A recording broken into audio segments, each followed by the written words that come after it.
சின்ன முருகைய சிங்கார முருகைய சின்ன சின்ன முருகைய சிங்கார முருகைய கொஞ்சி கொஞ்சி தமிழ் பேசும் செந்தில் வடிவேலனவ கொஞ்சி கொஞ்சி தமிழ் பேசும் செந்தில் வடிவேலனவ சின்ன சின்ன முருகைய சிங்கார முருகைய கொஞ்சி கொஞ்சி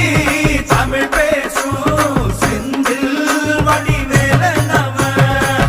சுப்பிரமணிய சாமி என்பார், கார்த்திகேயன் என்பார், சுவாமிநாதன் என்பார், முக அமுதன் என்பார், பாலசுப்பிரமணியன் என்பார், கருணாகரன் என்பார், கதிர்காம கந்தன் என்பார், கதிர்வேல சுவாமி என்பார்.